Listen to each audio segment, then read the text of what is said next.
कहानी की शुरुआत में हमें एक लड़की दिखाई जाती है जो कि कुछ हर्ब्स को कलेक्ट कर रही होती है और फिर वो अपनी टाउन की तरफ निकल जाती है। उसके बाद हमें उसके बालों को दिखाया जाता है जो कि लाल कलर का होता है। अब अगले सीन में एक लड़का अपने आप को प्रिंस कह रहा होता है और कहता है तुम सब लड़कियों में से सबसे सुंदर कौन है, मुझे बताओ। अब एक आदमी कहता है यहाँ पर एक लड़की है जिसके बालों का रंग लाल है और वो बहुत ही ज्यादा सुंदर है और उसका नाम है शिरायुकी। अब उसके बाद हम शिरायुकी को देखते हैं जो कहीं पर काम कर रही होती है और उसके सामने एक औरत बैठी होती है, जिसके बाद वो कहती है मैं यहाँ सिर्फ तुम्हारे लाल बालों को देखने के लिए आती हूँ। अब वो रोने लगती हैं और कहती हैं अगर तुम्हारे दादा जिंदा होते हैं तो वो काफी खुश होते तुम्हें इतना अच्छा हर्बलिस्ट देखकर। और उसके बाद वो हंसने लगती है और कहती है अच्छा तो मुझे काम है तो मैं चलती हूँ। जिसके बाद डोर का दरवाजा खुलता है और शिरायुकी वेलकम करती है, लेकिन वहाँ पर एक नाइट होता है उसी किंगडम का। वो नाइट कहता है कि प्रिंस चाहते हैं कि तुम उनकी वाइफ बनो और वो उसे यहाँ से ले जाने आया है। ये सुनकर शिरायुकी कहती है कि तुम्हारे प्रिंस को एक कॉमन लड़की से क्या मतलब, जिसपे वो कहता है कि प्रिंस को तुम्हारे लाल बाल काफी अच्छे लगते हैं तो अच्छा यही होगा कि तुम मान जाओ। अब नेक्स्ट सीन में शिरायुकी कुछ लिफाफों में मेडिसिन रख रही होती है, फिर वो मिरर में अपना चेहरा देखती है, फिर वो अपने बालों को देखती है और उन्हें काट देती है और कहती है कि ये सब तुम्हारी वजह से हो रहा है। फिर वो उन बालों को रिबन से बांधकर वहीं रख देती है, फिर वो दरवाजा बंद करके वहां से चली जाती है। उसके बाद शिरायुकी एक हॉर्स कैरेज में बैठकर कहीं जा रही होती है, जिसके बाद वो उससे उतर जाती है और जंगलों में कहीं जाने लगती है। जिसके बाद उसको एक घर दिखता है, वो उस घर में आवाज लगाने लगती है लेकिन वहां से कोई आंसर नहीं आता तो वो वहीं बैठ जाती है और सो जाती है। अब अगले दिन शिरायुकी उठती है और एक लड़का दीवारों पे से कूद रहा होता है, जिसको देखकर शिरायुकी चौंक जाती है क्योंकि वो लड़का काफी हैंडसम होता है।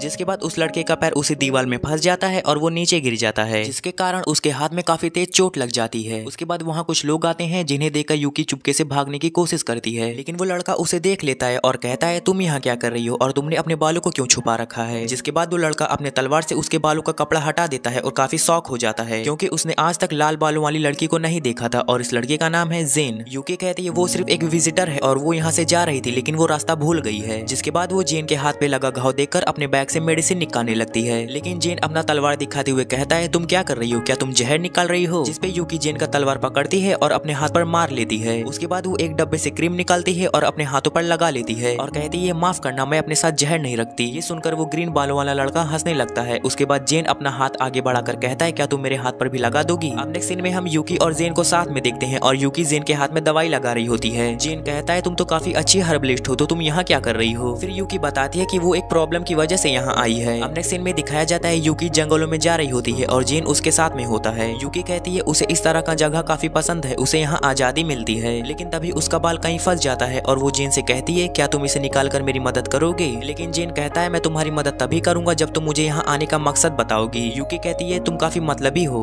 उसके बाद ये दोनों बैठकर बातें कर रहे होते हैं, जहाँ जेन को जब पता चलता है कि जहाँ शिरायुकी रहती है वहाँ का प्रिंस उसे फोर्सफुली अपनी पत्नी बनाना चाहता है और यूकी को वो टाउन इसलिए छोड़ना पड़ा क्योंकि उसके बालों का कलर लाल है। और ये सब सुनने के बाद जेन काफी गुस्सा हो जाता है और खड़ा होकर कहता है तुमने अच्छा किया उस टाउन को छोड़कर, और हर कलर का कोई ना कोई मीनिंग होता है, जैसे लाल कलर का मतलब होता है किस्मत। ये सुनकर यूकी कहती है तुम काफी अच्छी बातें कर लेते हो। अब नेक्स्ट सीन में ये लोग अपने घर की तरफ जा रहे होते हैं, जहाँ जेन घर के बाहर एक टोकरी पाता है और उसमें रिबन लगा होता है। वो उसे अंदर लाता है और पाता है कि उसमें बहुत सारे सेब हैं। फिर यूकी उस रिबन को लेकर कहती है ये तो वही रिबन है जिसे मैंने बालों के साथ छोड़ा था। ये सुनकर जेन कहता है लगता है वो प्रिंस तुम्हारा पीछा अभी तक नहीं छोड़ा है, जबकि तुमने उसके चलते वो किंगडम ही छोड़ दिया। यूकी कहती है हाँ मुझे वो किंगडम छोड़ना पड़ा क्योंकि प्रिंस काफी पावरफुल था। ये सुनकर जेन को काफी गुस्सा आ जाता है और वो अपना हाथ जोर से टेबल पर मार देता है। यूकी कहती है ये सच में बेवकूफ है। जिसके बाद जेन पूछता है आगे तुम क्या करने वाली हो। जिसपे यूकी एक सेब उठाकर कहती है ये लाल रंग किसी के लिए भी अच्छे नहीं है, और ये कहकर वो उदास हो जाती है। तभी उसके पास जेन आता है और उसके हाथ से एक सेब का बाइट काट लेता है और ये सब उसके दोस्त देख लेते हैं और उसका मजाक बनाने लगते हैं। इनमें से एक दोस्त का नाम लुवेन होता है और दूसरी का नाम किकी होता है। जिसके बाद जेन कहता है अगर मैं तुम्हारी जगह होता तो इस सेब को नहीं उठाता, और ये कहते हुए वो नीचे गिर जाता है। ये देखकर यूकी हैरान हो जाती है। उसके बाद वो एक सेब को अच्छी तरह स्मेल करती है और कहती है इसमें तो जहर है। यूकी कहती है क्या तुम इसका इलाज कर सकती हो। वो कहती है शायद हाँ, लेकिन उसी दौरान वो नाइट फिर से आ जाता है और कहता है लगता है वो सेब यूकी की जगह किसी और ने खा लिया। ये सुनकर यूकी हैरान हो जाती है और वो नाइट कहता है अगर तुम्हें इसका एंटीडोट चाहिए तो तुम्हें हमारे साथ हमारे प्रिंस के पास चलना होगा।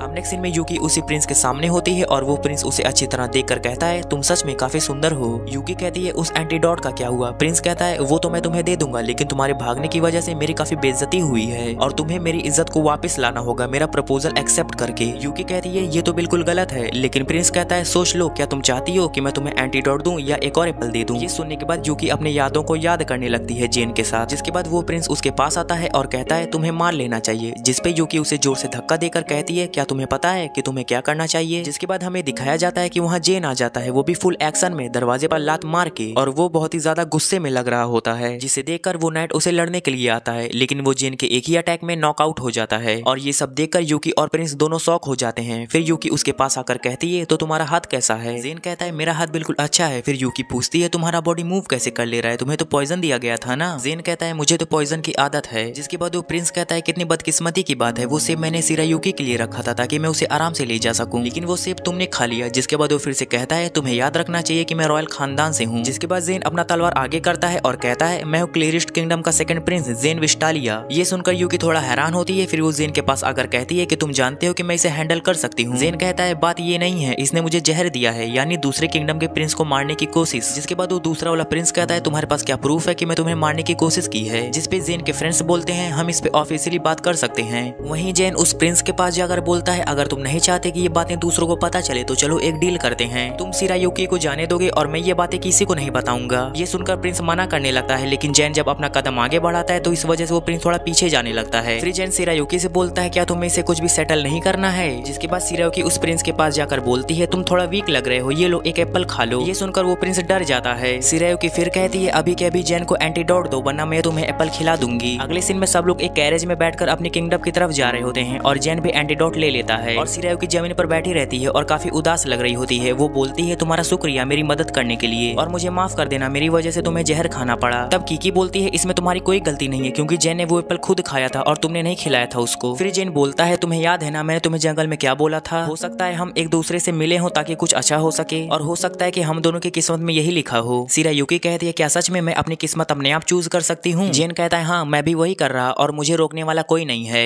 फिर जेन खड़ा होता है और अपना हाथ शिरायुकी की तरफ बढ़ाता है और कहता है, तो अब बताओ तुम्हारा जवाब क्या है? शिरायुकी अपने मन में कहती है, लगता है ये कहानी मेरी है और मैं अपनी किस्मत के सारे पन्ने पलटकर पीछे देख सकती हूँ और शायद मैं अपना रास्ता खुद चूज कर सकती हूँ। फिर वो जेन की तरफ अपना हाथ बढ़ा देती है और बोलती है, यही मेरी किस्मत है। उसके बाद सीन कट हो जाता है और अगले दिन हम शिरायुकी को किचन में कुकिंग करते हुए देखते हैं। तभी वही आंटी आ जाती है और बोलती है, मैं तुम्हारे लिए ब्रेड लेकर आई हूँ। फिर आंटी शिरायुकी के बनाए खाने को देखकर कहती है, ये तो काफी अच्छा लग रहा है। इसके बाद शिरायुकी खड़े होकर सोचती है, इस देश को मैंने चुना है और अपने खुद के रास्ते को भी। फिर शिरायुकी रास्ते में कहीं जा रही होती है और इसके हाथ में एक पेपर भी होता है। फिर वहाँ एक शॉपकीपर उसके सामने आ जाता है और वो उससे काम के बारे में पूछती है। वो शॉपकीपर कहता है, तुम्हारे बाल तो काफी अजीब लग रहे हैं। तभी उसके पीछे एक लड़की आकर बोलती है, आखिर तुम यहाँ कर क्या रही हो? फिर शिरायुकी एक लड़के को देखती है जो कुछ हर्ब्स खरीद रहा होता है। फिर वो शॉपकीपर से पूछती है, क्या ये आपका रेगुलर कस्टमर है? वो शॉपकीपर कहता है, असल में ये लड़का किंगडम के अंदर काफी मशहूर है और ये बहुत ही अच्छा हर्बलिस्ट है। शिरायुकी बोलती है, ये किंगडम तो मेडिकल के मामले में बाकी किंगडम से काफी अच्छा है और मुझे भी बहुत सारी चीजें सीखनी बाकी है। जिसके बाद वो शॉपकीपर उसे एक पेपर देता है और कहता है, अगर तुम चाहो तो तुम इस लड़के के नीचे काम कर सकती हो, वो भी कैसल के अंदर। अगले सीन में हम देखते हैं कि कैसल के सामने दो नाइट्स खड़े होते हैं। तभी वहाँ शिरायुकी आती है और उनमें से एक नाइट बोलता है, तुम्हारे बाल तो काफी लाल हैं, ये सच में ये तो काफी अच्छा लग रहा है। तभी वहाँ एक दूसरा नाइट आता है और बोलता है, आप तो शिरायुकी है ना, आपके बारे में प्रिंस ने हमें बताया था। फिर जेन वहाँ दीवार से टपकते हुए आ जाता है और शिरायुकी पूछती है, आखिर तुम यहाँ कर क्या रहे हो? जेन बोलता है, मैं तो बस यहीं टहल रहा था। फिर उन दोनों को इस तरह से बात करते हुए देखकर वो दोनों नाइट्स हैरान हो जाते हैं। उसके बाद जेन बोलता है, तुम यहाँ क्या कर रही हो? फिर शिरायुकी बोलती है, तुमने तो मुझे बोला था कि तुम मुझे इस किंगडम में घुमाओगे। जिसपे जेन बोलता है, तो फिर चलो अब चलते हैं। फिर अगले सीन में दिखाया जाता है कि ये दोनों एक कैरेज में बैठे होते हैं। वहीं शिरायुकी काफी सारी चीजों के बारे में लिख रही होती है। फिर जेन पूछता है, आखिर तुम क्या लिख रही हो? शिरायुकी कहती है, मैं बस यहाँ मिलने वाले हर्ब्स के बारे में लिख रही हूँ और मैं यहाँ हर्ब्स के बारे में जानना चाहती हूँ। शिरायुकी ये भी बोलती है कि तुम्हारा किंगडम काफी ज्यादा सुंदर है और साथ ही साथ यहाँ बहुत ही ज्यादा शांति भी है। जेन बोलता है, हाँ ये सच है, तुम्हें ये पसंद आया ना? फिर शिरायुकी पूछती है, क्या तुम मेरे साथ कल जंगल में चलना चाहोगे? जेन जवाब देता है, हाँ शुक्रिया। तभी कैरेज के अंदर बैठा हुआ एक छोटा सा लड़का बोलता है, मम्मी इस लड़के के बाल इतना ज्यादा लाल क्यों है? ये सुनकर शिरायुकी अपने बाल उसकी तरफ बढ़ाती है और बोलती है, ये एक शाइनी एप्पल की तरह है ना? जिसके बाद हम आगे देखते हैं कि ये लोग एक शिप बोट के पास आ जाते हैं, जिसे देखकर शिरायुकी काफी एक्साइटेड हो जाती है। फिर जेन उसे बताता है कि यहाँ पे काफी सारे किंगडम के शिप एक साथ रहते हैं। तभी वहाँ एक आदमी आता है और बोलता है, क्या तुम्हें कुछ वाइन चाहिए? जेन जवाब देता है कि नहीं, आज मुझे नहीं चाहिए। फिर शिरायुकी पूछती है, आखिरकार वो आदमी था कौन? जेन बताता है कि वो एक मर्चेंट था जो यहाँ पर वाइन बेचने आया था। फिर बातों बातों में शिरायुकी जेन से बोलती है, आखिरकार तुम कैसल के बाहर क्यों आते हो? हमारे किंगडम के प्रिंस तो कैसल के अंदर ही रहते थे और जो भी उन्हें चाहिए होता है वो कैसल के अंदर ही मिल जाता है। जेन जवाब देता है कि तुमने ही तो कहा था कि ये कंट्री काफी अच्छी है और मैं चाहता हूँ कि मैं इस कंट्री के हर एक चीज को देखूं। फिर शिरायुकी बोलती है, मैं भी चाहती हूँ कि मैं इस कंट्री के हर एक हर्ब्स को देखूं, इसलिए मुझे लगता है कि हम दोनों काफी हद तक एक जैसे हैं। वहीं पर अगले सीन में हम एक लड़के को देख पाते हैं जो शिरायुकी को ही देख रहा होता है और मुस्कुराता है। फिर जेन शिरायुकी को बाय करता है और शिरायुकी एक शिप के अंदर चली जाती है। वहीं पर साइड में दो आदमी आपस में बात कर रहे होते हैं और कहते हैं, उस लड़के के बाल तो काफी अच्छे हैं और लाल हैं, मुझे लगता है कि हमें उसकी बालों से अच्छी कीमत मिल सकती है। ये सुनकर जेन गुस्से में आकर अपनी तलवार बाहर निकालता है, जिसे वो आदमी डर जाते हैं। आगे हम सिरोकी को जंगल के अंदर देखते हैं, जो काफी तरह तरह के हर्ब्स को ढूंढ रही होती है, लेकिन तभी उसके पीछे से कोई आवाज देता है, जिसे सुनकर सिरोकी डर जाती है। लेकिन तभी वही इंसान सिरोकी को मारकर बेहोश कर देता है और वो वही लड़का होता है जिसे हम कुछ समय पहले देख चुके थे। दूसरी ओर जेन और मिसूडे तलवारबाजी की प्रैक्टिस कर रहे होते हैं और किकी उन्हें देखकर उनकी प्रैक्टिस को ध्यान दे रही होती है। फिर कुछ देर बाद जेन बोलता है, अभी तक सिरोकी वापस नहीं आई, कोई बात नहीं, मैं जाकर उसे खुद ढूंढ लूंगा। इसके बाद जेन वहां से निकल जाता है और दूसरी ओर हम सिरोकी को देखते हैं, जिसका होश वापस आ जाता है और वो खुद को एक अनजान जगह पर पाती है। फिर वो उठकर बैठ जाती है और सामने वही लड़का आ जाता है। फिर वो लड़का अपना नाम बताता है कि मैं महाया हूँ। फिर सिरोकी पूछती है, आखिर तूने मुझे यहाँ क्यों लाया है? महाया जवाब देता है कि इसके पीछे बहुत बड़ा कारण है, तुम्हारे बाल की वजह से। सिरोकी हैरान होकर पूछती है, क्या तुम मुझे बेचने वाले हो? महाया मुस्कुराते हुए कहता है, नहीं नहीं, ऐसी बात नहीं है, मैं सबसे पहले तुम्हारे बालों का बढ़ने का इंतजार करूंगा। इसके बाद वो वहाँ से चला जाता है। महाया के जाने के बाद सिरोकी अपने आप को आजाद करने की कोशिश करती है। दूसरी तरफ जेन सिरोकी को ढूंढते ढूंढते उसके घर तक पहुंच जाता है और घर की आंटी उसे बताती है कि सिरोकी तो कल से घर पर नहीं आई है। जेन फिर अपने घोड़े पर चढ़कर वापस जाने लगता है और इस दौरान वो काफी टेंशन में लग रहा होता है। नेक्स्ट सीन में महाया सिरोकी के लिए खाना लेकर आता है, लेकिन सिरोकी अपनी समझदारी से उस खाने को गिरा देती है और फिर भागने लगती है। वो चारों ओर दौड़ रही होती है, लेकिन उसे रास्ता ढूंढने में काफी मुश्किलें आ रही होती हैं। तभी महाया उठता है और उसका पीछा करने लगता है और सिरोकी अपनी जान लगाकर भाग रही होती है।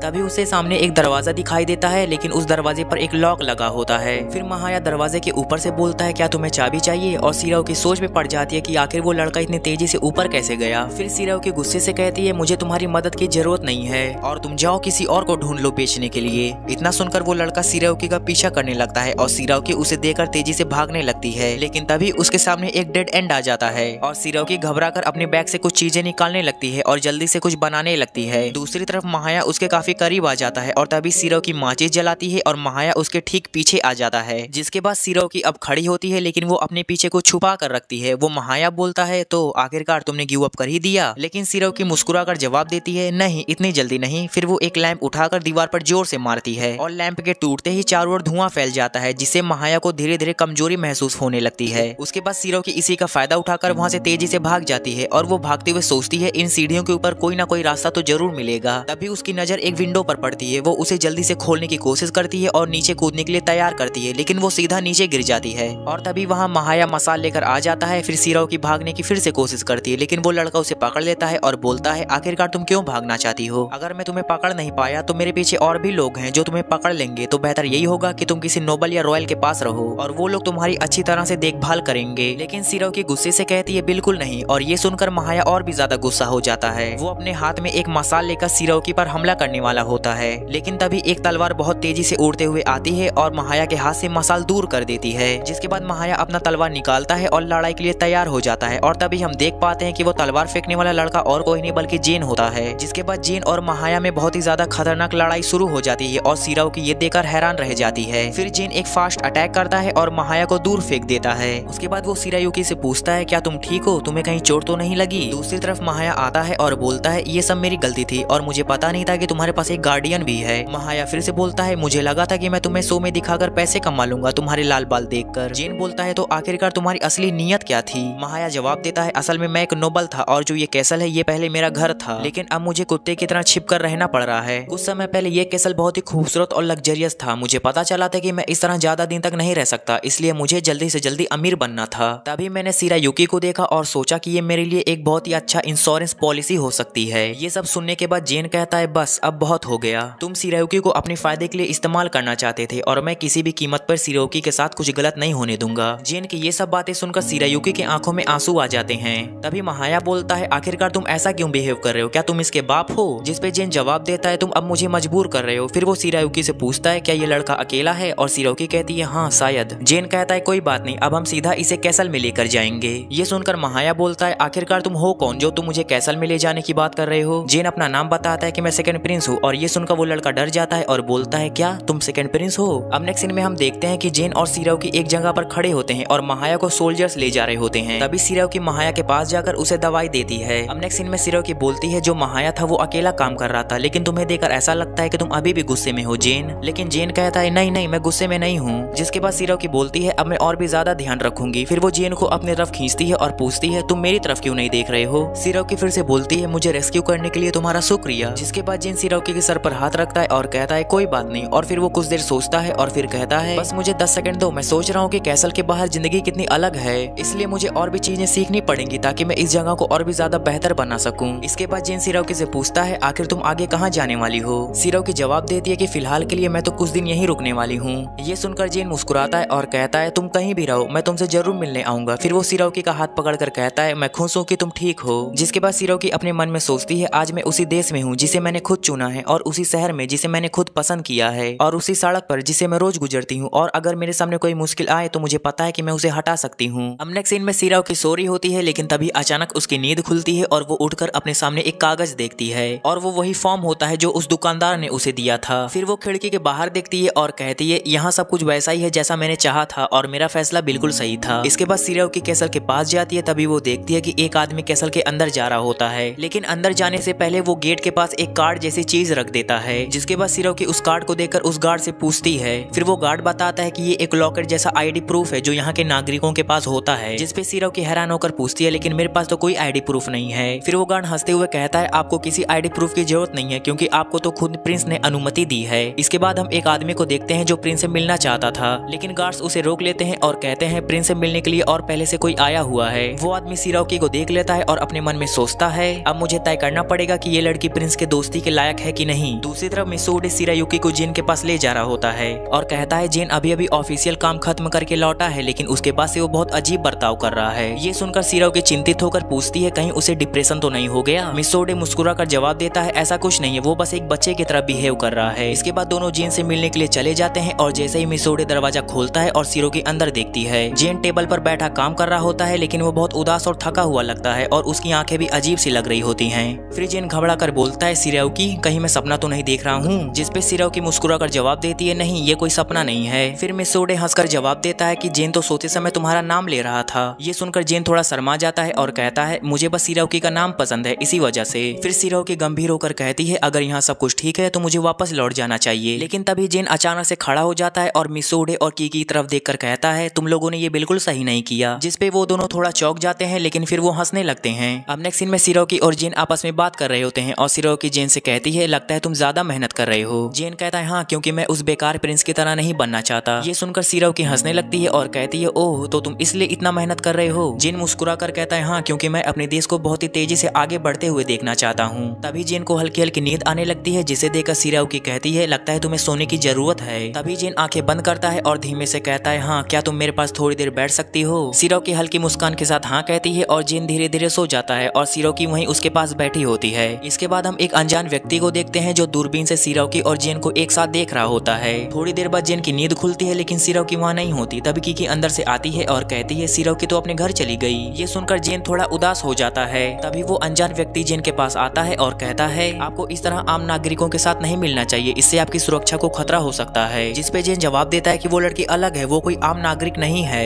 ये सुनकर वो आदमी कहता है तो मैं फिर उसकी जासूसी करूंगा और उसके बारे में सारी जानकारी इकट्ठा करूंगा। जेन उसकी बात काटते हुए कहता है तुम्हें ये सब करने की कोई जरूरत नहीं है, अगर तुम उससे मिलोगे तो खुद जान जाओगी कि वो कैसी है। लेकिन वो आदमी मानने को तैयार नहीं होता। वो कहता है इस तरह की दोस्ती से आपका कोई फायदा नहीं होगा, इससे बस आपकी रेपुटेशन खराब होगी। ये सुनकर जेन ठंडे शब्दों में जवाब देता है और कहता है लगता है तुम्हारी यही सोच है लड़कियों के बारे में। वो आदमी कहता है मुझे तो बस उस लड़की में कोई खास नहीं दिखा। जेन गहरी सांस लेकर कहता है लगता है तुम उसे जज करने में इतने ज्यादा व्यस्त हो गए कि तुमने यह देखने की कोशिश नहीं की कि वो अंदर से कैसी है। वो आदमी गुस्से से कहता है मैं यहाँ आपके साथ खेल खेलने नहीं आया हूँ। जेन शांत रहते हुए कहता है तो फिर तुम यहाँ से जा सकते हो। जेन की ये सब बात सुन के वो आदमी हैरान रह जाता है, लेकिन फिर वो चुपचाप वहाँ से चला जाता है। लेकिन उस आदमी को हार मानने में कठिनाई होती है, इसलिए वो एक लड़की के पास जाता है और कहता है लगता है प्रिंस अब ज्यादा जिद्दी हो गए हैं, इसलिए हमें ये काम उन्हें बिना बताए करना होगा। दूसरी तरफ सिराओकी जंगल में हर्ब्स की खोज कर रही होती है, लेकिन जब वो अपना बैग चेक करती है तो उसे एहसास होता है कि उसकी एक किताब गायब है। वो खुद से कहती है मुझे वो किताब वापस लानी होगी। इसी दौरान हम उसी लड़के को देखते हैं जो पहले उस आदमी से बात कर रहा होता है। वो कैसल के गार्ड्स के पास जाकर कहता है प्रिंस ने लाल बालों वाली उस लड़की को महल के अंदर प्रवेश करने से मना कर दिया है। ये सुनकर वो गार्ड्स हैरान हो जाते हैं, लेकिन उन्हें आदेश का पालन करना पड़ता है। लेकिन हम देखते हैं कि सिराओकी छुपकर ये सब बातें सुन रही होती है और सोचती है मुझे जेन से बात करना पड़ेगा। इसलिए वो एक दरवाजे से छुपकर महल के अंदर जाने की कोशिश करती है, लेकिन जैसे ही वो अंदर जाती है वो लड़का उसे देख लेता है। लेकिन सिराओकी छुपते हुए महल के अंदर जा रही होती है ताकि किसी को पता न चले। सिराओकी धीरे धीरे आगे बढ़ रही होती है, लेकिन तभी वहाँ कुछ गार्ड्स आ जाते हैं, लेकिन वो उसे इग्नोर करके आगे चले जाते हैं, जिससे सिराओकी को थोड़ा अजीब लगता है और उसे महसूस होता है कि यहाँ कुछ ना कुछ तो गड़बड़ है। वो खुद से कहती है अगर मुझे यहाँ आने की इजाजत नहीं है तो इन्होंने मुझे रोका क्यों नहीं। ये कोई ना कोई जाल है और ये बात सिरोकी अपने मन में सोच रही होती है। फिर वो जल्दी से जेन के पास जाने लगती है, लेकिन भागते हुए वो अचानक से गिर जाती है। फिर वो गिरते हुए खुद से बोलती है, लगता है कोई टेस्ट जैसा है, अगर ये सच में टेस्ट है तो मैं इसे पास करके रहूंगी। जिसके बाद वो खुद को संभालती है और बहुत तेजी से दौड़ने लगती है। तभी अचानक से एक तीर उड़ते हुए उसके सामने आकर गिरता है। सिरोकी चौंक जाती है और ध्यान से उस तीर को देखती है और उस तीर के ऊपर कुछ लिखा होता है। उस तीर में लिखा होता है कि तुम अब प्रिंस की गेस्ट नहीं हो और तुम्हें बैन किया जाता है। जिसके बाद सिरोकी तीर पर लिखे हुए शब्द को पढ़ती है और कुछ देर वहीं रुक जाती है। फिर वो तीर को कसकर पकड़ लेती है और गहरी सांस लेते हुए कहती है, कोई मुझे जेन से दूर रखना चाहता है। फिर वो बिना रुके तेजी से जेन के पास जाने लगती है और दूर खड़ा वही रसमई लड़का उसे देख रहा होता है। फिर वो हल्की मुस्कान के साथ बड़बड़ाता है कि इतना सब होने के बाद भी ये रुकने का नाम ही नहीं ले रही है। ये तो दिलचस्प है, लेकिन अब मुझे इसे यहीं रोकना होगा। फिर वो सिरोकी पर कुनाई फेंकने वाला होता है, लेकिन तभी वहाँ जेन आ जाता है और सिरोकी को अपनी तरफ खींच लेता है। जेन थोड़ा टेंशन में पूछता है, सिरोकी तुम यहाँ क्या कर रही हो और इतने जल्दी में क्यों थी? सिरोकी जल्दी से अपने हाथ पे पकड़ा हुआ तीर छिपाने लगती है, लेकिन जेन उसे देख लेता है और कहता है, सिरोकी ये क्या है और तुम इसे छिपा क्यों रही हो? सिरोकी थोड़ा झिझकते हुए कहती है कि कुछ नहीं, ये बस ऐसे ही है। जिसके बाद जेन उसका हाथ पकड़कर तीर देख लेता है और उसे पढ़कर थोड़ा गुस्सा हो जाता है और कहता है, किसकी हिम्मत हुई कि उसने महल के अंदर तुम पर तीर चलाई और तुमने मुझसे ये बात छुपाई? लेकिन सिरोकी झट से तीर जेन के हाथ से छीन लेती है और कहती है, मैं खुद पहले इस बारे में सोच लेना चाहती थी, क्योंकि मैं डर गई थी और गुस्से में भी थी और मैं खुद उस इंसान का सामना करना चाहती थी जो मुझे तुमसे दूर रखना चाहता था। जेन कुछ देर के लिए शांत रहता है और फिर लंबी सांस लेते हुए कहता है, सॉरी, मैं कुछ ज्यादा ही गुस्से में आ गया था। जिसके बाद जेन सिरोकी से कहता है, अगली बार मैं तुम्हारा इंतजार करूंगा, लेकिन तुम वादा करो कि तुम कोई गलती नहीं करोगी। जिसपे सिरोकी चुपचाप अपना सिर हिला देती है। जिसके बाद वहाँ सेन, मिसूडे और कीकी आते हैं और सेन कहता है, मुझे तुम्हारी मदद चाहिए। दूसरी तरफ एक आदमी अपने काम पर लगा होता है और सिरोकी वहीं खड़ी होकर कुछ सोच रही होती है। वो खुद से कहती है, मुझे कोई जेन से क्यों मिलने से रोकना चाहेगा? तभी वो आदमी सिरोकी के पास आता है और पूछता है, तुम यहाँ क्या कर रही हो और क्या तुम्हारे पास आईडी प्रूफ है? जिसके बाद सिरोकी समझ जाती है कि ये वही आदमी है जो उसे जेन से दूर रखना चाहता है। फिर वो वहाँ से जाने लगती है, लेकिन वो आदमी अपना तलवार निकाल के उसका रास्ता रोक देता है और कहता है, अगर तुम यहाँ काम नहीं करती तो तुम्हें यहाँ रहने का कोई इजाजत नहीं है, यहाँ से चले जाओ। फिर सिरोकी जवाब देती है कि मैं तुम्हारी इस तलवार से नहीं डरने वाली और फिर आगे जाने लगती है और ये सुनकर वो आदमी हैरान रह जाता है। जिसके बाद सिरोकी उसके और करीब आ जाती है। तभी उस आदमी को जेन की कही बात याद आती है कि वो लड़की दूसरों से अलग है और जैसे ही सिरोकी उसके सामने पहुंचती है वो अपनी तलवार हटा लेता है। तभी वही लड़का जिसने सिरोकी के ऊपर पहले तीर चलाया था वो ताली बजाते हुए आता है और कहता है, तुम तो तीर से भी नहीं डरी। सिरोकी गुस्से से पूछती है, आखिर तुम कौन हो? वो लड़का हंसकर कहता है, अब मैं भाग नहीं सकता, इसलिए मैं सच बता देता हूँ कि ये सब मैंने ही किया था। बगल में खड़ा वो आदमी कहता है, असल में ये सब मेरा प्लान था। फिर वो अपनी तलवार कसकर पकड़ते हुए कहता है, मैं प्रिंस को किसी भी मुसीबत में नहीं डालना चाहता, इसलिए मैंने ये सब किया। तभी वहाँ जेन आ जाता है और उसे देखकर वो आदमी हैरान हो जाता है। फिर जेन कहता है, तो तुम ये सब मुझे बचाने के लिए कर रहे थे? जिस पर वो आदमी अपना सिर झुकाकर कहता है, हाँ प्रिंस।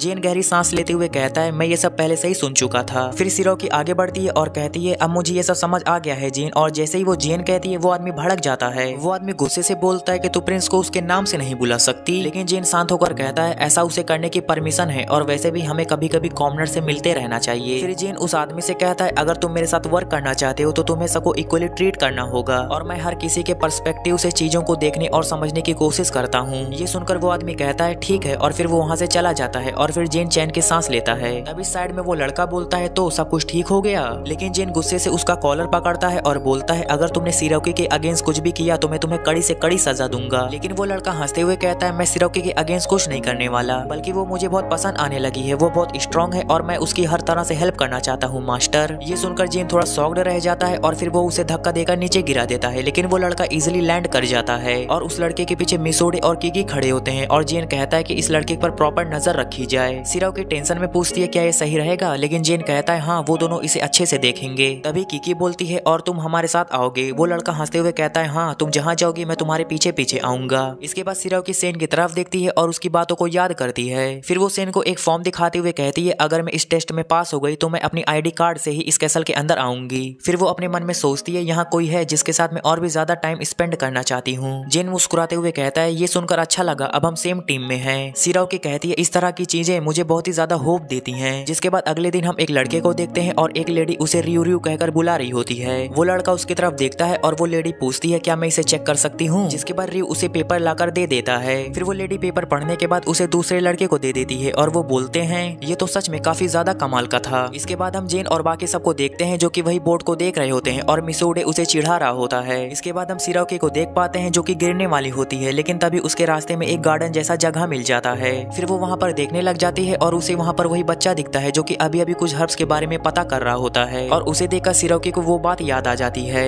फिर सिरोकी रियू के बास्केट के अंदर देखने लग जाती है और कहती है इस बास्केट में तो एक चीज मिसिंग है। इसके बाद रियू उसे देखने लग जाता है और सिरोकी उसे माफी मांगने लग जाती है। फिर वो लड़का सिरोकी को देखकर थोड़ा शर्मा जाता है, जिसके बाद सिरोकी उसके पास जाती है और वो लड़का बताता है कि मेरे बास्केट में कोको घास मिसिंग है। फिर वो दोनों थोड़ी बहुत मेडिकल और हर्ब्स के बारे में बातें करते हैं। इसके बाद रियू वहाँ से चला जाता है और सिरोकी अपने मन में बोलती है उम्मीद है कि मुझे भी यहाँ दवाई बनाने का मौका मिलेगा। ठीक तभी वहाँ जेन आ जाता है और सिरोकी उससे बात करने लगती है। फिर सिरोकी जेन से बोलती है मुझे बेस्ट ऑफ लक बोलो। इसके बाद हमें वही लेडी दिखाई जाती है और वहाँ पर मेडिकल का एग्जाम शुरू हो जाता है और इन्हें कुछ पौधों का ध्यान रखना होता है। उसके बाद हम वही लड़के को देख पाते हैं जिसने सिरोकी पर तीर फेंका था। इस लड़के का नाम ओबी है और ओबी बैठकर सिरोकी को जाते हुए देख रहा होता है। अगले सीन में हम जेन को देखते हैं जो कि बैठकर सिरोकी के बारे में सोच रहा होता है। तभी वो बाहर देखता है और उसे पता चलता है कि उस जगह की सारी लाइट्स अभी भी ऑन हैं। फिर वो वहाँ जाने लगता है लेकिन अंदर जाने के बजाय वो वहाँ पर छुप जाता है। वो अंदर देखता है कि सिरोकी काफी मेहनत कर रही होती है। तभी जेन को महसूस होता है कि वहाँ पर कोई आ रहा होता है। फिर वो झटके से अंदर चला जाता है। फिर जेन बोलता है मैं तो बस यहाँ टहल रहा था, लेकिन तभी बाहर का दरवाजा बंद कर दिया जाता है और जेन और सिरोकी अंदर फंस जाते हैं। जेन अपनी पूरी कोशिश करता है दरवाजे को खोलने की, लेकिन वो नहीं खुलता। फिर वो हार मानकर अंदर ही बैठ जाता है। उसके बाद जेन सिरोकी से पूछता है क्या तुम ठीक से सो पा रही हो? सिरोकी बोलती है हाँ मैं थोड़ा बहुत सो पा रही हूँ, लेकिन मैं इस एग्जाम को लेकर काफी एक्साइटेड हूँ, इसलिए मुझे कम नींद आ रही है। तभी सिरोकी की नजर एक पौधे पर जाती है जो कि मुरझा रहा होता है और वो उसे देखकर बोलती है आखिरकार ऐसा क्यों हो रहा है। फिर वो पानी को चेक करती है और उसे पता चलता है कि पानी बहुत ही ज्यादा मीठा है। तभी सिरोकी बोलती है इस पानी के अंदर जहर है और ये सुनकर जेन डर जाता है और बोलता है क्या इस पानी में सच में जहर है? तभी सिरोकी बोलती है तुम्हें डरने की कोई जरूरत नहीं है क्योंकि ये जहर इंसानों के ऊपर काम नहीं करता। फिर जेन बैठ जाता है और कहता है मुझे इन सब चीजों के बारे में और बताओ। सिरोकी बोलने लगती है इसके ऊपर वाले फ्लोर पर पानी बिल्कुल सही है, मतलब यहाँ पर कोई ऐसा पौधा है जिसकी वजह से ये सब पानी मीठा हो रहा है और ये हर्ब्स के साथ हमेशा होता रहता है। फिर सिरोकी एक पौधे को चेक करती है और कहती है किसी ने इस पौधे को उल्टा लगाया है जिसकी वजह से पानी मीठा हो रहा है। अगर मैं इस पौधे को अभी नहीं निकालूंगी तो ये पानी को पूरी तरह मीठा कर देगा और बाकी पौधों को भी नुकसान होगा। सिरोकी फिर जेन से कहती है क्या तुम मेरी मदद कर सकते हो? तुम जाकर पानी बंद कर दो क्योंकि मुझे सारे पौधे निकालने हैं। जेन बोलता है क्या तुम अकेले इतना सारा काम कर सकती हो? इससे तुम्हारे मार्क्स पर असर पड़ सकता है। लेकिन सिरोकी मुस्कुरा कर बोलती है कोई बात नहीं, जब तक तुम मेरे साथ हो तब तक मैं कुछ भी कर सकती हूँ। जिसपे जेन थोड़ा खुश हो जाता है और फिर दोनों गार्डन में पूरी तरह से मेहनत करना शुरू कर देते हैं। ये लोग पूरी सफाई से सारे पौधे निकालते हैं और फिर सब कुछ सही कर देते हैं। अंत में जब वो लोग सब कुछ ठीक कर देते हैं तभी वो लेडी आ जाती है जो सिरोकी का एग्जाम लेने वाली थी। वो देखती है कि जेन की हालत बहुत खराब है। फिर सिरोकी उस लेडी को सब कुछ बता देती है और कहती है हम दोनों ने मिलकर सब कुछ ठीक कर दिया है।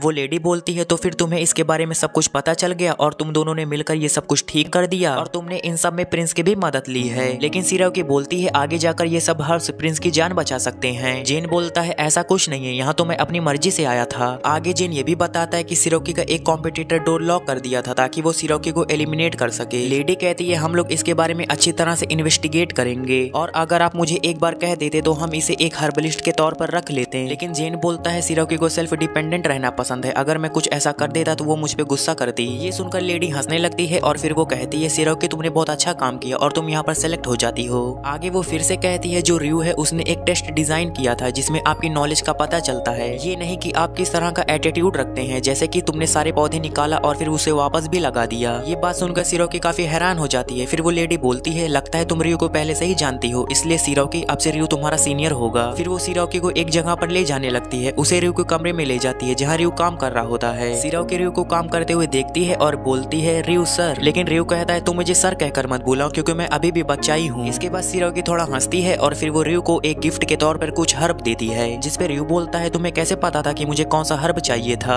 सिरोकी कहती है तुम्हारे एग्जाम लेने का तरीका सबसे अच्छा था। उसके बाद रियू उन सब हर्ब्स को लेकर दवा बनाना शुरू कर देता है और सिरोकी उसे मेडिसिन बनाते हुए देख रही होती है। तभी एक आदमी आता है और सिरोकी रियू को बुलाती है। वो आदमी रियू को देखकर बोलता है मुझे तुम्हारी दवाई नहीं चाहिए, जिसके बाद रियू वहाँ से चला जाता है। उसके बाद वो आदमी एक गहरी सांस लेता है। तभी सिरोकी पूछती है आखिरकार तुम्हारी प्रॉब्लम क्या है? वो आदमी बताता है कि मैं रियू की बनाई हुई दवाई नहीं लेना चाहता क्योंकि वो अभी भी एक बच्चा ही है और वो मेरे ऊपर उल्टी पुल्टी दवाइयों का टेस्ट करेगा। ये सुनकर सिरोकी थोड़ा गुस्से में आ जाती है और बोलती है रियू ऐसा कभी नहीं करेगा और अगर तुम्हें इतना ज्यादा दिक्कत है तो तुम यहाँ पर क्यों आए हो? सिरोकी के गुस्से को देखकर वो आदमी डर जाता है और फिर सिरोकी रियू के पास जाती है जहाँ पर रियू अपना काम कर रहा होता है। फिर सिरोकी बोलती है तुम्हें इसको लेकर इतना ज्यादा चिंता करने की कोई जरूरत नहीं है और ये सुनकर रियू काफी हैरान हो जाता है। तभी रियू देखता है कि जेन खिड़की के बाहर खड़ा हुआ है और उसे बुला रहा है। अगले सीन में रियू जेन के पास जाता है और वो दोनों एक पेड़ के नीचे बैठकर बात कर रहे होते हैं। वहीं पर रियू बोलता है वो मुझसे गुस्सा ऐसा क्यों थी, क्योंकि मैं लोगों को नहीं समझ पाता और ना ही लोग मुझे समझ पाते हैं। जेन बोलता है तुम जैसा सोच रहे हो वैसा कुछ नहीं है, सिरो की हर बात को समझती है और उसे तुमसे कोई परेशानी नहीं है। उसके बाद जेन रियो को एक एडवाइस देता है और कहता है अगर तुम्हें लगता है कि सिरो की तुमसे गुस्सा है तो तुम्हें उसे सीधे जाकर पूछ लेना चाहिए, और ये सब कहकर वो वहाँ से चला जाता है। नेक्स्ट सीन में हम सिरोकी को देखते हैं जो आराम से अपना काम कर रही होती है। तभी वहाँ एक चीफ हर्बलिस्ट आ जाती है। वो सिरोकी से कहती है इस बुक में जेन के सभी पुरानी बीमारियों के बारे में लिखा है कि उसे क्या हुआ था, और अगर तुम इसे पढ़ लोगी तो जेन की सारी बीमारियों का इलाज करने में तुम्हें बहुत आसानी होगी।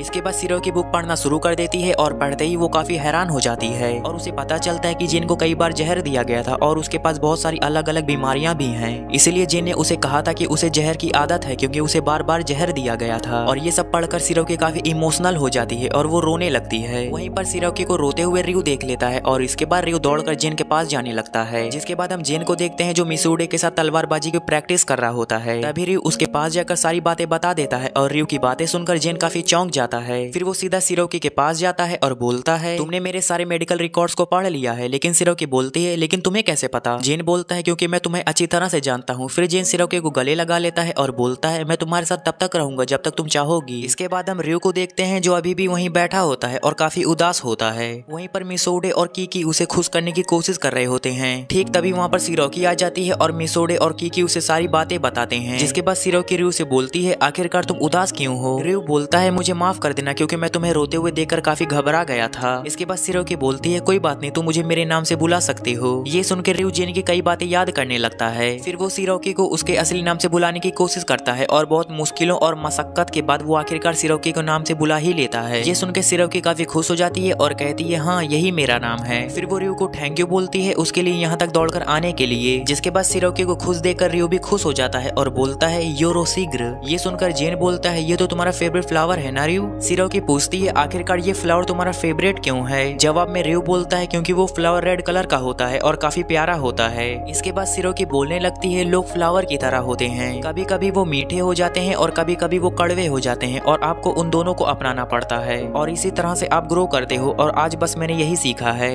अब नेक्स्ट सीन में जेन, कीकी और मिसोडे फोर्ट लेक्स डो की ओर जा रहे होते हैं और यूकी भी उनके साथ ही क्योंकि उसे टाउन से कुछ सामान कलेक्ट करना था। सबसे पहले वो यूकी को टाउन में ड्रॉप करते हैं और जेन कहता है अपना ध्यान रखना और यूकी कहती है हाँ तुम भी। इसके बाद तीनों अपने डेस्टिनेशन पे पहुंचते हैं लेकिन उन्हें वहाँ कोई भी गार्ड नहीं दिख रहा था क्योंकि काफी समय से वहाँ से कोई रिपोर्ट नहीं आई थी और वो लोग वहाँ पर चेक करने आए थे। कीकी शॉक होकर कहती है यहाँ तो कोई नहीं है और मिसोडे कहता है हाँ लगता है यहाँ कुछ ना कुछ गड़बड़ है। जिसके बाद कुछ देर तक आवाज लगाने के बाद वहाँ एक गार्ड आता है और उसका नाम सुका होता है। उसकी हालत अच्छी नहीं थी, उसका चेहरा थका हुआ था और वो बहुत ही ज्यादा कमजोर लग रहा था। सुका अपने कमजोर आवाज में कहता है यहाँ मत आइए, ये किला किसी मानवीय शक्ति के कब्जे में है। जिसके बाद ओबी जो अब जेन के लिए काम कर रहा था वो अंदर जाकर स्थिति देखता है और वापस आकर बताता है। ओबी कहता है अंदर की हालत बहुत खराब है, सारे सोल्जर सोए हुए हैं और कोई भी होश में नहीं है। फिर जेन अंदर जाने की कोशिश करता है लेकिन सुका उसे रोकते हुए कहता है प्लीज अंदर मत जाइए, यहाँ कुछ अजीब हो रहा है। ये सब 20 दिन पहले शुरू हुआ था। सबसे पहले सबको कमजोरी महसूस हुई, फिर धुंधला दिखने लगा और फिर सब एक के बाद एक बेहोश होने लगे। ये सब सुनने के बाद जेन कहता है हमें जल्दी से जल्दी पता लगाना होगा कि यहाँ ये सब क्या हो रहा है। इसके बाद मिसोडे बाहर पहरा देने के लिए रुकता है और जेन कीकी के साथ अंदर चला जाता है। वो अंदर का व्यू देखकर और भी ज्यादा चौंक जाता है क्योंकि पूरा कमरा अस्त व्यस्त था, जमीन पर सामान बिखरा हुआ था, वहाँ खाली पड़े बिस्तर भी थे और उल्टे पुल्टे हथियार भी थे। कीकी कहती है ये तो साफ है कि यहाँ बहुत कुछ गड़बड़ हुई है। जेन कहता है लेकिन ये सब किसने किया? और ओबी कहता है लगता है किसी ने इस हालत का फायदा उठाकर सारे हथियार और सामान चुरा लिया है। मिसोडे गुस्से में कहता है मतलब ये किसी बैंडेड ग्रुप का काम है, हमें उन्हें ढूंढकर पकड़ना होगा। इस पे जेन कहता है नहीं, पहले हमें इन सोल्जर्स को बचाना होगा, अगर हमने उनकी जान ना बचाई तो बैंडेड को पकड़ने का कोई फायदा नहीं होगा। ये सुनने के बाद कीकी कहती है हमें यूकी को बुलाना चाहिए, शायद वो इनकी हालत देखकर कुछ बता सके। फिर मिसोडे तुरंत टाउन के लिए रवाना होता है जहाँ यूकी थी। दूसरी ओर जेन और कीकी फोर्ट लेक्स डो के और भी अंदर जाते हैं ये पता लगाने के लिए कि आखिर ये रहस्यमय बीमारी कैसे फैली। नेक्स्ट सीन में शाम हो जाती है और जेन और ओबी बाहर खड़े होकर बात कर रहे होते हैं। ओबी फनी वे में कहता है कीकी हमेशा बिना हिचकिचाहट के तुम्हें राय दे देती है लेकिन मिसोडे ऐसा कुछ नहीं कहता और ये सब कीकी सुन लेती है लेकिन वो कुछ नहीं कहती और तभी दूर से घोड़ों की टापों की आवाज आने लगती है। फिर मिसोडे घोड़े से उतरते हुए कहता है मैं यूकी को अपने साथ ले आया हूँ और जब यूकी अंदर जाकर सोल्जर्स की हालत देखती है तो वो बहुत ही ज्यादा परेशान हो जाती है। यूकी आश्चर्यचकित होकर कहती है ये तो बहुत गंभीर मामला है, हमें तुरंत कुछ ना कुछ करना होगा। और फिर यूकी सबसे पहले सुका के घाव की पट्टियां कर देती है और उसकी हालत बेहतर करने में लग जाती है और जैसे ही उसकी तबीयत थोड़ी संभलने लगती है यूकी उससे पूरी जानकारी लेने लगती है। यूकी उससे पूछती है तुम बाहर पहरा देते थे तो तुम्हें कुछ ना कुछ तो पता होगा। सुका कहता है मेरा काम सिर्फ बाहर पहरा देना था, अंदर क्या हुआ इसकी मुझे कोई जानकारी नहीं है। फिर यूकी उसकी बात सुनकर थोड़ा सोच में पड़ जाती है और फिर उसका इलाज पूरी तरह कर देती है। इसके बाद वो जेन से कहती है कि उसे अब बाहर चले जाना चाहिए क्योंकि यहाँ रुकना उसके लिए सुरक्षित नहीं है। लेकिन जेन वहाँ से जाने के बहाने बनाने लगता है। जेन कहता है मैं तुम्हें अकेला नहीं छोड़ सकता, और ये सुन के मिसोडे बीच में आ जाता है। मिसोडे कहता है लेकिन तुमने खुद कहा था कि तुम यहाँ शाम तक रुकोगे, तुम्हें अपनी पोजीशन के बारे में सोचना चाहिए जेन। ये सुनने के बाद जेन यूकी की तरफ देखता है और फिर हल्का सा मुस्कुरा कर कहता है सॉरी, और फिर बाहर चला आता है। फिर वो भी शौक होकर कहता है जेन ने किसी की बात सुनी, ये मैं पहली बार देख रहा हूँ। कीकी कहती है जेन सिर्फ मिसोडे की बात मानता है। अब नेक्स्ट सीन में शाम हो जाती है और उधर यूकी पूरी रात सोल्जर्स का इलाज करने और बीमारी का कारण ढूंढने में लगी रहती है। तभी सुका उठकर उसके पास आता है और कहता है क्या मैं आपकी कुछ मदद कर सकता हूँ। लेकिन तभी यूकी को हल्का सा चक्कर महसूस होता है और वो एक पल के लिए लड़खड़ा जाती है। यूकी सोचती है क्या इसका असर सब पर अलग अलग हो रहा है। तभी यूकी नोटिस करती है कि सुका अब ठीक हो रहा है और पहले भी उसकी हालत बाकी लोगों से बेहतर थी क्योंकि वो ज्यादातर समय बाहर रहता था। फिर वो और भी गौर करती है और देखती है कि जो लोग आग से दूर हैं वो पहले से बेहतर महसूस कर रहे हैं। फिर यूकी एक्साइटेड होकर कहती है समझ गई, प्रॉब्लम इन लकड़ियों में है। फिर वो उन लकड़ियों को उठाती है और जेन के पास ले जाती है। यूकी कहती है जेन हमें समस्या मिल गई है, ये लकड़ियां ही जहर का कारण है। फिर सुका याद करते हुए कहता है कि ये लकड़ियां उन्हें कुछ मुसाफिरों ने दी थी जो कह रहे थे कि उन्हें इनकी जरूरत नहीं है। फिर जेन यूकी से कहता है तुमने बहुत अच्छा काम किया सीरा यूकी। इसके बाद वो यूकी से फिर से कहता है वो कुछ दिन और यहाँ रुके और सोल्जर्स की देखभाल करे। जिसके बाद धीरे धीरे कुछ ही दिनों में सभी सोल्जर्स की तबीयत पहले से बेहतर होने लगती है। तभी मिसोडे एक इंपॉर्टेंट न्यूज लेकर आता है। मिसोडे कहता है कि हमें फोर्ट लेक्सडो के आसपास कुछ बैंडिट्स के बारे में जानकारी मिली है और हमें इस बात पर शक है कि यही लोग इन सब के पीछे हैं। जिसके बाद ज्यादा जानकारी जुटाने के लिए ओबी को आगे भेजा जाता है और उधर यूकी किचन में मेडिसिनल हर्ब्स का इस्तेमाल करते हुए खाना तैयार कर रही होती है। नेक्स्ट सीन में सुका जेन के बारे में बात कर रहा होता है और वो कहता है शायद जेन अब इस फोर्ट से दूर रहेगा क्योंकि उसे यहाँ आकर कुछ नहीं मिला। लेकिन यूकी कहती है ऐसा मत सोचो, जेन वापस जरूर आएगा, उसे यहाँ आना पसंद है। अब नेक्स्ट सीन में यूकी कुछ देर बैठी होती है और तभी जेन उसके पास आता है। जेन मुस्कुरा कर कहता है सोल्जर्स अब पहले से काफी बेहतर हैं और ये सब तुम्हारी वजह से मुमकिन हो पाया, शुक्रिया सिरा यूकी। अब जेन के जाते ही हम देखते हैं कि यूकी की हालत भी ठीक नहीं लग रही होती क्योंकि उसे कई दिनों से ठीक से आराम नहीं मिल पाया था। अब कुछ समय बाद ओबी लौट कर आता है और देखता है कि यूकी रिपोर्ट्स लेकर कहीं जा रही होती है लेकिन वो बहुत ही ज्यादा थकी थी और लड़खड़ा रही थी। जिसके बाद वो उसे गिरने से रोकता है और कहता है तुम्हें मुझसे डर नहीं लग रहा। यूकी कहती है तुमने मेरी मदद की है तो मैं तुमसे क्यों डरूं। अब यूकी ओबी से इस बारे में किसी को भी ना बताने के लिए कहती है। दूसरी ओर सोल्जर्स जेन को बताते हैं कि वो अब पेट्रोलिंग के लिए बिल्कुल तैयार हैं और फिर बातों बातों में मेडिसिन की बात उठती है क्योंकि अब यहाँ 3 शिफ्ट में काम हो रहा था। अब नेक्स्ट दिन में सोल्जर्स हर 8 घंटे में उठते हैं और जैसे ही वो जागते हैं यूकी उनके लिए ताजा मेडिसिन तैयार करती है और धीरे धीरे सबकी तबीयत पहले से बेहतर होती जा रही थी। लेकिन इसी दौरान सभी को एहसास होता है कि यूकी को खुद सोने का बिल्कुल भी समय नहीं मिल पा रहा था और जिन ये देखकर सीधा यूकी के पास आता है और कहता है यूकी बस थोड़ी देर के लिए यहाँ बैठो। फिर यूकी बेड पर बैठ जाती है और जेन कहता है अब बस अपनी आंखें बंद रखो 60 सेकंड तक। यूकी थोड़ा सा हिचकिचाती है लेकिन जेन की बात मानकर वो अपनी आंखें बंद कर लेती है और जैसे ही 5 सेकंड गुजरते हैं वो गहरी नींद में चली जाती है और फिर जेन यूकी को सोता हुआ देखकर बाहर चला जाता है। और फिर जैसे ही वो बाहर आता है ओबी उसकी ओर बढ़ता है और कहता है मुझे बैंडिट्स का ठिकाना मिल चुका है। जिसके बाद बिना कोई समय गवाए जेन मिसोडे कीकी और ओबी मिलकर वहाँ पहुंच जाते हैं। फिर बैंडिट्स उन्हें देखकर हंसने लगते हैं मानो वो चारों उनका क्या ही बिगाड़ पाएंगे। बैंडिट 1 हंसते हुए कहता है बस 4 लोग और वो भी एक लड़की। उसके बाद कुछ बैंडिट्स कीकी को देखकर बेहुदा कमेंट्स करने लगते हैं जिससे जेन के चेहरे पर गुस्से की एक लहर दौड़ जाती है। जेन गुस्से में कहता है कीकी और मिसोडे पर मैं पूरी तरह निर्भर कर सकता हूँ और तुम लोगों की ये हरकतें अब खत्म होने वाली है। इसके बाद चारों मिलकर बैंडिट्स की बुरी तरह धुलाई कर देते हैं और उनके कब्जे से सारा लूटा हुआ सामान वापस ले आते हैं। फोर्ट लौटने के बाद जेन सबसे पहले यूकी के पास जाता है जो अब जाग चुकी थी। जेन कहता है यूकी मुझे माफ कर दो, मैंने तुम्हारी हालत पर ध्यान नहीं दिया, ये सब मेरी गलती थी। यूकी उसकी ओर देखती है लेकिन कुछ बोलने से पहले जेन आगे बढ़कर हल्के से उसके माथे पर किस कर देता है। जेन कहता है लेकिन जो तुमने किया उसके लिए मैं तुम्हारा शुक्रगुजार हूँ। इसके बाद कुछ ही दिनों में वो सभी लोग वापस फोर्स कैसल लौट आते हैं। यूकी जैसे ही वापस आती है गारक उसे रोक लेती है और कहती है आज तुम्हारी छुट्टी है यूकी, तो आराम करना। यूकी पहले तो मना करती है लेकिन गारक की जिद करने पर वो आराम करने के लिए चली जाती है और इसी दौरान गारक प्रिंस इजाना के बारे में कुछ बातें कर रही होती है। अगले दिन यूकी पूरी तरह से तैयार होकर अपनी यूनिफॉर्म में आती है और वो पहले से भी ज्यादा ब्यूटीफुल लग रही थी और जेन उसे देखता है और देखता रह जाता है और वो कहता है आज तुम बहुत ही ज्यादा प्यारी लग रही हो। ये सुन के यूकी मुस्कुरा देती है लेकिन तभी जेन कहता है मुझे फोर्ट लेक्सडो के इंसिडेंट की वजह से कुछ दिनों तक बिजी रहना पड़ेगा और शायद हम पहले की तरह जल्दी जल्दी नहीं मिल पाएंगे। यूकी ये सुन के थोड़ा उदास हो जाती है लेकिन दोनों में से कोई भी अपने जज्बात जाहिर नहीं करता। इसके बाद जेन अपने काम में लग जाता है लेकिन अगला कदम उठाने के लिए उन्हें आर्क इसे जाना पड़ता है। जब वो आर्क इसकी ओर बढ़ रहे होते हैं तब वो नोटिस करते हैं कि आज महल में गार्ड्स की संख्या कुछ ज्यादा ही है। जेन अपने मन में सोचता है आज कुछ अजीब हो रहा है। इसी के साथ जेन दूसरी दिशा में मुड़ने लगता है जबकि ओबी वहीं बैठा बोर हो रहा होता है क्योंकि उसके पास करने के लिए कोई काम नहीं था। तभी अचानक उसके ऊपर कोई पत्थर फेंक देता है जिससे उसके चेहरे पर हल्की से चोट लग जाती है। ओबी शौक होकर कहता है कौन था ये। वो इधर उधर देखता है लेकिन उसे कोई नजर नहीं आता और इसी बीच महल के गार्ड्स जेन को अंदर जाने से रोक देते हैं। जेन गुस्से में कहता है रास्ते से हटो और गार्ड्स कहते हैं माफ कीजिए लेकिन हमें कारण बताने के लिए इजाजत नहीं किया गया है। इसके बाद जेन गुस्से में वापस अपने ऑफिस में चला आता है और तुरंत ओबी को बुलाता है। जब ओबी अंदर आता है तो जेन उसकी चोट देखकर पूछता है ये चोट कैसे लगी। इससे पहले कि ओबी को जवाब दे पाता एक अटेंडेंट अंदर आता है और जेन को को एक लेटर देता है। जेन उसे पढ़ते ही गुस्से में आ जाता है और बिना कुछ कहे ऑफिस से बाहर चला जाता है। इधर युग को बताया जाता है कि प्रिंस उसे बुला रहे हैं और वहीं जेन अपने बड़े भाई और फर्स्ट प्रिंस इजाना से मिलने जाते हैं। जेन कहता है आपने अपने रिटर्न के बारे में मुझे बताया क्यों नहीं। इजाना कहता है मैं देखना चाहता था कि तुम महल पर कितनी नजर रखते हो और बिना मेरी जानकारी के तुम्हें मेरे लौटने का पता चल भी पाता है या नहीं। इसी बीच यूकी को एक साइड डोर से अंदर लाया जाता है और उसे बिल्कुल चुप रहने के लिए कहा जाता है। वो अंदर हो रहे बातचीत को सुनती है और पहचान लेती है कि एक तो आवाज जेन की है और दूसरी वो सोच में पड़ जाती है कि जो पर्सन अभी जेन से बात कर रहा है वो जरूर जेन से ऊंचे पद का होगा। और महल में लेक्स डो इंसिडेंट को लेकर चर्चा हो रही थी। इजाना ओबी के बारे में बात करता है और उसे ही पत्थर मारने की बात भी करता है, ये सोचकर कि वो कोई बाहर का पर्सन होगा। इजाना कहता है तो जेन क्या तुमने फोर्ट के सोल्जर्स को सजा दी? उनकी लापरवाही से पूरा फोर्ट हाथ से जा सकता था। जेन बोलता है नहीं, वो सब बीमार थे इसलिए अपनी ड्यूटी ठीक से नहीं निभा पाए। इजाना बोलता है तो फिर इसकी सजा तुम्हें मिलेगी जेन, मैं तुम्हें लेक्स डो से 6 महीने के लिए सस्पेंड करता हूँ। जेन ये सुनकर चौंक जाता है लेकिन वो कुछ भी नहीं कह पाता, उसे इजाना के फैसले को स्वीकार करना पड़ता है। इसके बाद इजाना फिर से कहता है अब तुम जा सकते हो। जेन इजाना का ऑर्डर मानकर जाने लगता है लेकिन जाने से पहले वो एक बार यूकी की तरफ देखता है। जेन उससे कहता है मैं तुम्हें जल्द ही मिलूंगा और यूकी को समझ आ जाता है कि इजाना जेन का बड़ा भाई है। यूकी कहती है तो ये है जेन का बड़ा भाई, जिस पे इजाना हंसता है और यूकी को एक फुल ऑफर करता है। इजाना कहता है मैंने सुना है कि तुम जेन के बहुत करीब हो और उसकी पसंदीदा इंसान भी। अगर तुम्हें यहाँ रखा गया है तो इसका मतलब कि तुम्हारे पास कोई ना कोई खास स्किल होगी। लेकिन यूकी ये नहीं बता पाती कि उसके पास कोई खास स्किल है या नहीं। इजाना कहता है अगर जेन यूं ही अलग अलग देशों की अजीब रंगों वाली बालों वाली लड़कियों को यहाँ लाने लग गया तो वो एक बेकार प्रिंस कहलाएगा। और दूसरी ओर जेन और बाकी सभी ये सोचकर परेशान थे कि आखिर इजाना ने यूकी को क्यों बुलाया। अगले दिन राजमहल में आता है क्योंकि इजाना ने उसे इनवाइट किया था ताकि दोनों देशों के रिश्ते मजबूत हो सके। महल के गेट पर जेन राज का स्वीकार करता है जिसे देखकर राज की हालत खराब हो जाती है। और गाइस राज वही पर्सन है जो सिराउकी से पहले शादी करना चाहता था और राज अपने मन में कहता है ये क्या कर रहे हैं यहाँ पर। नेक्स्ट सीन में महल के अंदर इजाना राज से कहता है चलो गार्डन में बैठ के बात करते हैं। इधर यूकी छेप पर देखने की कोशिश करती है कि आखिर वहाँ क्या हो रहा है और तभी वहाँ ओबी आ जाता है। जिसके बाद ओबी और यूकी गार्डन में चुप कर खड़े होते हैं ताकि वो राज और इजाना की बातचीत सुन सके। इजाना राज से पूछता है तुम दोनों पहले भी मिल चुके हो ना, तो बताओ क्या बातचीत हुई थी। जेन कहता है वैसे ही मिले थे, ज्यादा बातें नहीं हुई थी। फिर इजाना कहता है मैंने सुना है कि राज तुम यूकी को पसंद करते थे लेकिन यूकी ने तुम्हें ठुकरा दिया। अगर तुम चाहो तो मैं तुम दोनों की यहाँ मीटिंग रखवा सकता हूँ। ये सुनते ही राज चौंक जाता है और पूरी तरह घबरा जाता है क्योंकि उसे पता था कि जिन ने उसे पहले यूकी के पास जाने से मना किया था। राज शौक होकर कहता है क्या? तभी जिन गुस्से में कहता है आखिर तुम पुरानी बातों को क्यों निकाल रहे हो इजाना। इजाना कहता है हो सकता है कि यूकी वापस अपने घर जाना चाहती हो। यूकी ये बातें सुन के परेशान होने लगती है और अपने मन में सोचती है अगर मुझे सच में वापस जाना पड़ा तो मैं क्या करूंगी। तभी यूकी बहाना बनाकर कहती है मेरा ब्रेक खत्म हो चुका है तो मुझे वापस काम पर जाना चाहिए। जाते हुए भी वो सोच रही थी अगर उसे वापस जाने के लिए कहा जाता है तो वो क्या करेगी। इसके बाद हम देखते हैं कि राज इजाना का ऑफर मान लेता है। राज कहता है मैंने यूकी को खुशी खुशी उसकी इच्छा के अनुसार जाने दिया था, वो जहाँ रहना चाहती थी वो पूरी उसकी मर्जी होगी। लेकिन इजाना उसे बार बार यूकी से बात करने के लिए कहता है। तब राज जेन की ओर देखता है और मुस्कुराते हुए कहता है मैंने सुना है कि जेन तुम यूकी को अपनी मंगेतर मानते हो इसलिए मैं यूकी से मिलना नहीं चाहता। और ये सुन के सब लोग हैरान रह जाते हैं और जेन गुस्से में कहता है राज इधर आओ, मुझे तुमसे बात करनी है। वो राज को किनारे ले जाता है और पूछता है तुमने ऐसा क्यों कहा। जिस पे राज बोलता है ताकि मुझे यूकी से मिलना ना पड़े वरना तुम मेरी हड्डी तोड़ दोगे। और ये सब सुनने के बाद जेन राज को कुछ नहीं कह पाता। इसके बाद राज फनी वे में कहता है वैसे भी तुम और यूकी एक दूसरे से प्यार करते हो और इस बात को तुम झुटला भी नहीं सकते। राज आगे कहता है लेकिन अगर तुम यूकी को अपनाने से इनकार करते हो तो मैं उसे अपने पास रखने के लिए पूरी तरह तैयार हूँ। इस पे जेन कहता है मैंने यूकी को कैसल में इसलिए नहीं रखा ताकि मैं उस पर नजर रख सकूं और इस बात की कोई गारंटी नहीं है कि वो हमेशा मेरे साथ रहेगी। इसके बाद जेन सभी के सामने कहता है मैं यूकी को अपनी मंगेतर नहीं मानता और मैं इस बारे में कभी यूकी से बात भी नहीं की है। नेक्स्ट सीन में शाम को जब गार्डन पार्टी खत्म हो जाती है तब यूकी अपने कमरे में लौट रही होती है लेकिन उसके दिमाग में अभी भी यही बात चल रही होती है कि अगर उसे वापस जाने के लिए कहा गया तो वो क्या करेगी। तभी वो देखती है कि जेन और हारुका आपस में बात कर रहे होते हैं। वो जेन से बात करने की कोशिश करती है लेकिन उसमें हिम्मत नहीं होती। यूकी अपने मन में सोचती है आखिर मैं यहाँ आई क्यों थी, मैं यहाँ देखने आई थी कि आखिर जेन कैसे रहता है। ये सोचते ही वो भागते हुए जेन के पास जाती है लेकिन तब तक जेन वहाँ से जा चुका था। जेन इस समय पहले फ्लोर पर था और जैसे ही वो सिरायुकी को देखता है वो कहता है रुको मैं नीचे आता हूँ। यूकी कहती है कोई जरूरत नहीं और वो सीधा सीढ़ियों पे चढ़कर जेन के पास पहुंच जाती है। जेन को देखते ही उसकी आंखों में आंसू आ जाते हैं और वो जेन को गले लगा लेती है और जेन हैरान होकर पूछता है रो क्यों रही हो। यूकी कहती है इजाना ने शायद मुझे वार्निंग दी है कि मुझे तुम्हारे स्टेटस का ध्यान रखना चाहिए। इस पे जेन कहता है सॉरी लेकिन मैं अपने बड़े भाई से गुस्सा नहीं हो सकता। और यूकी भी कहती है मैं नहीं चाहती कि तुम अपने बड़े भाई से जाकर लड़ो। फिर जेन कहता है मैं तुम्हें अपने बड़े भाई इजाना के बारे में कुछ बातें बताना चाहता हूँ। जेन बताता है कि जब इजाना 17 साल का हुआ था तब उसने अपने लिए एक कैसल बनाने का फैसला किया और वो भी लीडो और सुई के बीच, जहाँ दोनों लॉर्ड्स के बीच हमेशा से फ्यूड चलता आया था। यूकी ये सब बातें ध्यान से सुन रही थी लेकिन उसे ये बात समझ नहीं आ रही थी कि इजाना ने ऐसा फैसला क्यों लिया। फिर यूकी कहती है तो क्या किसी को समझ नहीं आया आखिर वो ऐसा क्यों कर रहा था। जेन कहता है बिल्कुल नहीं, क्योंकि वो कैसल दोनों टेरिटरीज के बीच बन रहा था, इसलिए दोनों ही लॉर्ड्स उसे अपने पक्ष में करने की कोशिश में लग गए थे। वो उसे गिफ्ट्स और पैसे भेजने लगे लेकिन इजाना, यूकी शौक होकर कहती है तो क्या उसने सब कुछ एक्सेप्ट कर लिया। जेन कहता है हाँ, और उन्हीं पैसों से वो अपने कैसल को डेवलप करता रहा। कुछ समय बाद लीडो और सुई के दो लोग गुप्त रूप से इजाना के पास आए। वो उसे बताने आए थे कि दोनों लॉर्ड्स अपने ही लोगों को लूट कर इजाना को पैसे भेज रहे हैं, यूकी पूछती है और फिर इजाना ने क्या किया। जिन बताता है कि उसने कहा कि वो इसमें कुछ नहीं कर सकता और उन दोनों को अपने अपने लॉर्ड से बात करनी चाहिए। इसी दौरान पूरे कैसल में ये बात फैल गई थी कि इजाना सिर्फ एक ऐसा आदमी है जिसे सब कुछ एक खेल जैसा लगता है। और जब जेन को ये सब बात पता चली तो वो इजाना से मिलने गया था। यूकी पूछती है और वो दो लोग जिन्होंने इजाना को ये सब बात बताया था। जेन कहता है उनके लॉर्ड्स ने उन्हें निकाल दिया। फिर इजाना जेन को अपने साथ कैसल दिखाने के लिए ले गया। वहाँ उसने दोनों लॉर्ड से अलग अलग मुलाकात की और दोनों से एक ही बात कही, तुम्हारा राइवल मुझे फंड करने के लिए अपने ही लोगों को लूट रहा है और कोई भी किंग जो अपने लोगों को लूटे वो कितना कायर होगा। ये सुन के दोनों लॉर्ड्स ने खुलेआम पैसे इकट्ठा करना बंद कर दिया, लेकिन उन्होंने और भी ज्यादा खतरनाक तरीके अपनाने शुरू कर दिए। यूकी पूछती है तो इजाना ने क्या किया। जिन कहता है उसे पहले से अंदेशा था कि वो लोग कुछ ना कुछ जरूर करेंगे, इसलिए उसने एक इन्वेस्टिगेशन कमेटी बैठाई और दोनों लॉर्ड्स को उनके पद से हटा दिया। इसके बाद जिन दो लोगों ने इजाना को चेतावनी दी थी, इजाना ने उन्हें नया लॉर्ड बना दिया। यूकी हैरान होकर पूछती है और जिन पैसों से इजाना ने कैसल बनाया था। जिन बताता है उसने सारे पैसे लौटा दिए क्योंकि उसने अपने कैसल बनवाने के लिए उनका इस्तेमाल ही नहीं किया था। यूकी ये सब सुन के हैरान रह जाती है और पूछती है आखिर तुमने इजाना से माफी क्यों मांगी। जिन कहता है हाँ, मैंने उसे माफी मांगी क्योंकि मैंने उसे गलत समझा था, लेकिन मैंने ये भी कहा कि जिन लॉर्ड्स को उसने हटवाया है वो गुस्से में उस पर हमला भी कर सकते हैं। यूकी पूछती और तब इजाना ने क्या कहा। जिन बताता है कि उसने कहा अगर वो मुझ पर हमला करना चाहते हैं तो ये बात साबित करेगी कि मैं किस तरह का इंसान था। और ये सब सुन के सीरो की इजाना से और भी ज्यादा प्रभावित हो जाती है। फिर जेन कहता है कि उसने मुझसे कहा कि मुझे अपने आसपास के लोगों को समझाना होगा कि मैं किंग का बेटा हूँ, लेकिन उससे पहले मुझे खुद इस बात को समझना होगा। यूकी जेन की बातों से बहुत ही ज्यादा प्रभावित हो जाती है, लेकिन फिर जेन कहता है राज ने पार्टी में जो कहा उससे यूकी अब लोगों के अटेंशन में आ गई है। यूकी कहती है तो क्या इसका मतलब ये है कि, लेकिन जेन कहता है अब ये मायने नहीं रखता कि लोग तुम्हारे बारे में क्या सोचेंगे। जिसके बाद यूकी को एहसास हुआ कि अब उसे किसी भी चीज की परवाह नहीं थी, उसे यहाँ से निकाला नहीं जाएगा, वो जहाँ है वहीं रह सकती है। फिर जेन यूकी को गले लगाकर कहता है चीजें आसान नहीं होंगी, लेकिन तुम्हें अपने चुने हुए रास्ते पर चलते रहना होगा। अब नेक्स्ट सीन में सुबह होते ही पूरे महल में सिर्फ एक ही बात चर्चा में थी, जेन और यूकी की बातें। हर कोई इसी विषय पर चर्चा कर रहा था, लेकिन वहीं दूसरी ओर राज आज महल के टूर पर था जिसमें उसे मेडिकल बिल्डिंग भी देखनी थी। इसके बाद राज अपने मन में सोचता है अगर मैं मेडिकल बिल्डिंग गया तो वहाँ मेरा यूकी से सामना होगा और ये बिल्डिंग भी ठीक नहीं है। और फिर जेन तो मौके पर मेरे मजे लेने के लिए तैयार तो रहेगा ही, जिसपे राज टूर को जितना हो सके उतना टालने की कोशिश कर रहा था। इसलिए उसने सबसे पहले अपने अटेंडेंट साका को रूम चेक करने के लिए भेजा ताकि वो बाद में जा सके, और धीरे धीरे वो पूरे टूर को इसी तरह से पूरा कर रहा था। वहीं दूसरी ओर जेन अपनी ड्यूटी कर रहा था, लेकिन थोड़े समय बाद वो इजाना से मिलने चला गया। वहीं टूर के दौरान राज को पेट में हल्का हल्का दर्द होने लगता है और ये दर्द कल से ही हो रहा था, लेकिन वो इसे इग्नोर कर रहा था और वो ये बात किसी को बताना नहीं चाहता था क्योंकि उसे डर था कि लोग उसे कमजोर समझेंगे। वहीं राज की तबीयत बिगड़ती देख साका उसके लिए दवाई लेने चला जाता है। वहीं दूसरी ओर युग नाम की एक लड़की भी एक मेडिसिन लेकर राज की ओर जा रही थी और वहीं महल में चारों तरफ अभी जेन और यूकी की बातें ही चल रही थी।